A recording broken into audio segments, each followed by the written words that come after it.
Hola chicos, ¿cómo están? Vamos a ver nuestro nuevo tema, que son las propiedades coligativas. ¿Sí? Entonces, esto pues se les quedó de investigación. Vamos a ahondar más en qué son las propiedades coligativas. Bueno, entonces las propiedades coligativas son propiedades que dependen solo del número de partículas del soluto en la solución. ¿Sí? Es decir, solo están en función de la concentración que tengamos nosotros de partículas. Por eso se llama coligativas. Viene de hecho de tiene raíces latinas y tiene que ver con la palabra colección. Colección, pues el número, o se refiere más al número. Entonces, propiedades que solo dependen del número de partículas, no depende de la naturaleza química de las partículas, solamente de cuántas partículas haya. Y esto nos vamos a referir entonces a soluciones. Únicamente entonces a soluciones. Muy bien, entonces déjame borrar esta parte. Ahí está. Entonces ahora sí. Entonces todas tienen un mismo origen. Dependen del número de partículas de soluto presentes. Entonces, como son soluciones o son propiedades propias de las soluciones, recuerden que las soluciones tienen un soluto o solutos más un solvente. Un solvente, recuerden que tiene como sinónimo disolvente, ¿no? Disolvente o solvente es correcto decir ambos. Perfecto, entonces esto nos habla de las propiedades coligativas.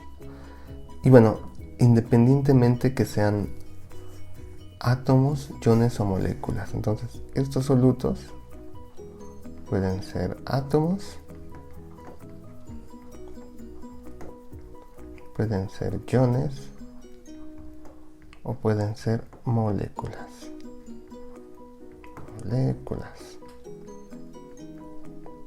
Perfecto. Sí, entonces no importa que sean, recuerden, no importa que sean, sino la cantidad, por eso es coligativas. ¿Cuáles son las propiedades coligativas de las soluciones, verdad? Estamos hablando de soluciones. Disminución de la presión de vapor, elevación del punto de ebullición, abatimiento del punto de congelación. Abatimiento es disminución, pero bueno, para no repetir disminución en el 1 y el 3, pues aquí es abatimiento. Abatimiento, disminución del punto de congelación. Y la presión osmótica. Tal vez ustedes antes ya habían escuchado de la osmosis inversa, etc. Bueno, pues la presión osmótica tiene que ver mucho y lo vamos a ver después en nuestra propiedad 4. Disminución de la presión de vapor, ya lo vimos, ¿no? Con la ley de Raoult. Nosotros vimos cómo cambian la presión de vapor o de saturación de una solución. Entonces por eso disminución de la presión de vapor, pues ya lo vimos con la ley de Raoult. Ley de Raoult. Correcto, entonces como pues ya lo vimos, ya se nos hace, recuerden que era la presión parcial del componente I por su fracción molar multiplicada por su presión de saturación, ¿verdad? P asterisco. Y esto, muchachos, pues es una concentración. Entonces, como es una propiedad coligativa, tiene que ver con la concentración o la cantidad, concentración de nuestro soluto, ¿verdad? Del soluto. Concentración del soluto, ¿vale?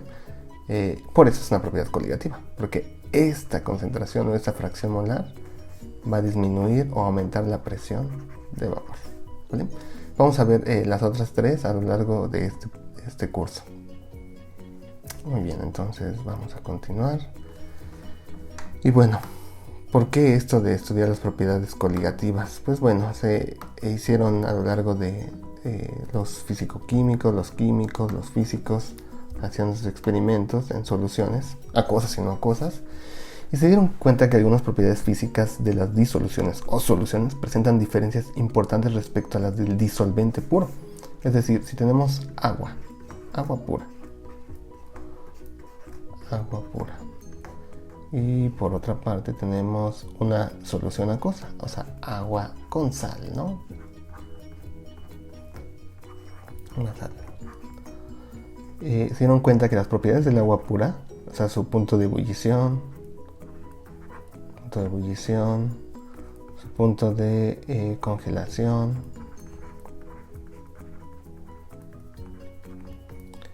entre el agua pura y el agua con sal eran totalmente diferentes. Entonces se pusieron a estudiar eso y dijeron, ¿pero por qué?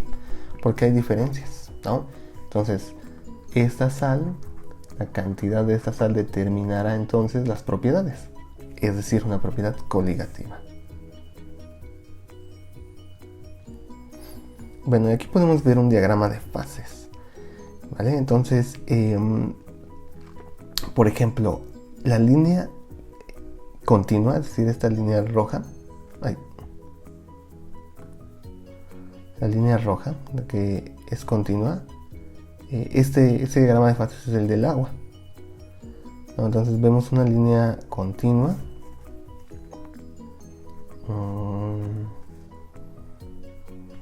esta línea continua de aquí, pues es el diagrama de fases del agua. La línea que está punteada es una solución acuosa, es decir, agua con otro soluto. Y vemos diferencias, ¿no?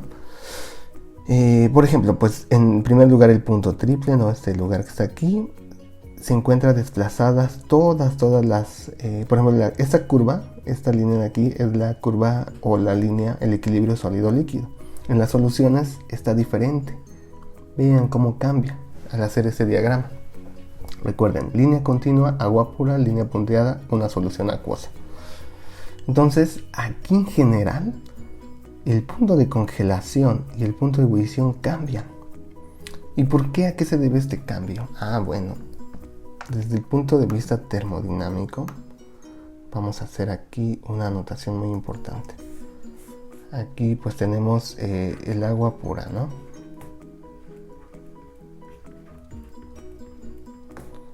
Y por otro lado tenemos una solución acuosa, o sea, agua más un soluto. Una solución acuosa.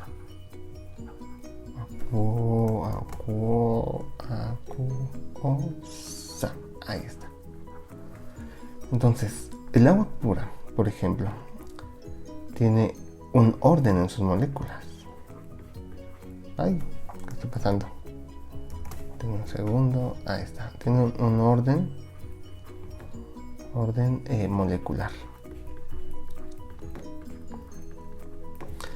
Una solución acuosa, muchachos, como tiene agua más un soluto, o sea, sal, azúcar, etcétera, el soluto que ustedes quieran, se les venga a la mente. Aquí tenemos, acuérdense en termo que nos cuantifica el orden o el desorden molecular. La entropía, ¿verdad? ¿Qué es entropía?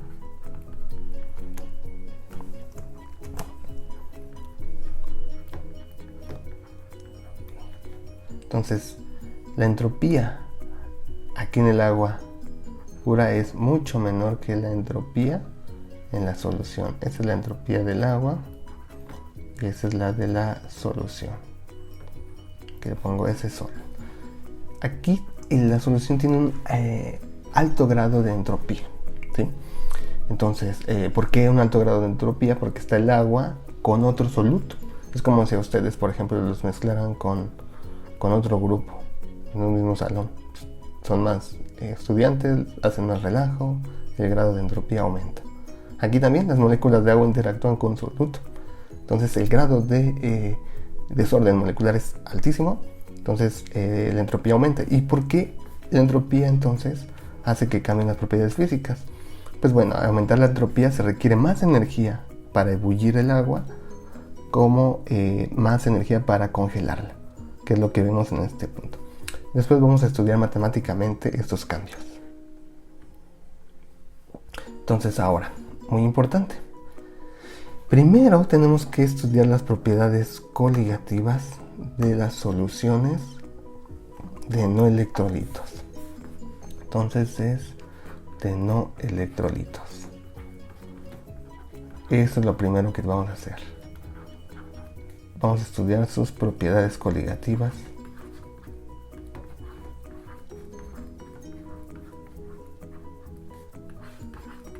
de los no electrolitos.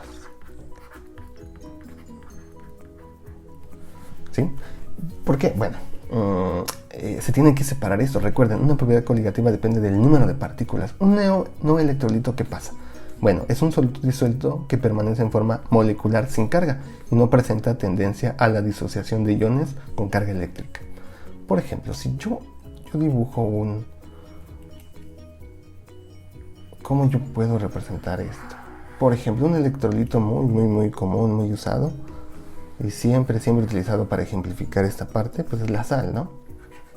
Cloruro de sodio. Yo al agregar agua hago una disociación de iones sodio positivo más iones cloruro negativo. Pero ¿qué pasa, por ejemplo, si en vez de sal yo agrego sacarosa, es decir,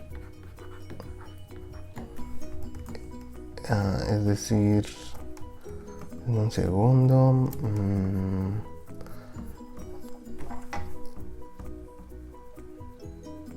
o mejor conocida como azúcar de mesa, ¿no?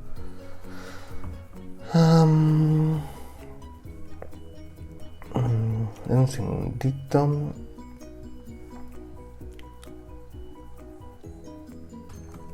Ya. CH22O11. No recordaba el número de oxígenos que tenía nuestra sacarosa. O11. ¿Sí? CH22O11, que es la sacarosa.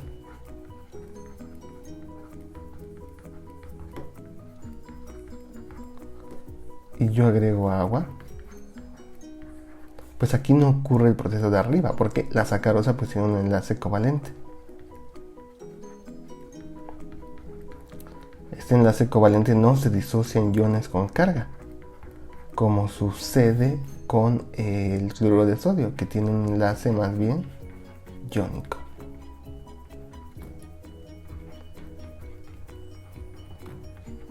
¿Sí? Forma iones, es decir, moléculas con cargas positiva y negativa. Aquí todas aquellas sustancias que no tienen un enlace iónico, pues no pueden formar iones.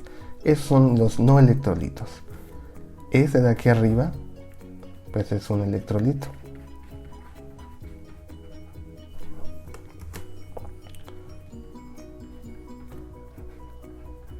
Este de aquí abajo, es decir, nuestra sacarosa, es un no electrolito.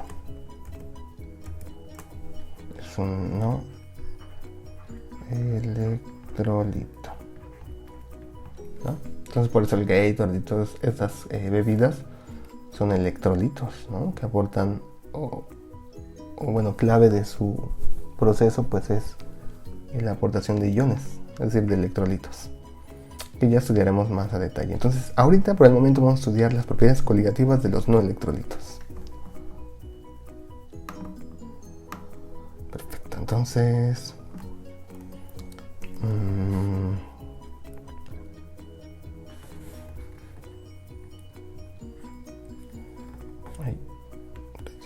ahí está.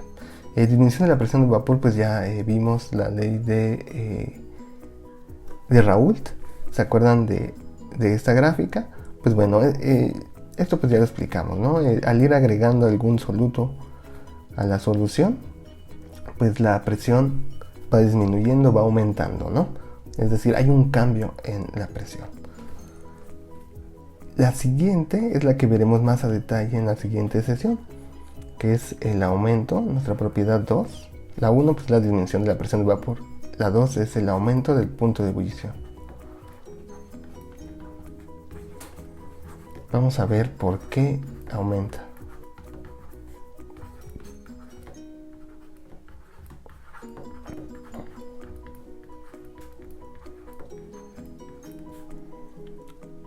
y vamos a hacer cálculos matemáticos para obtenerlo. Bueno, pues muchas gracias. Estén al pendiente de la próxima sesión de aumento del punto de inhibición de no electrolitos. Recuerden, aquí estamos con los no electrolitos. Hasta la próxima.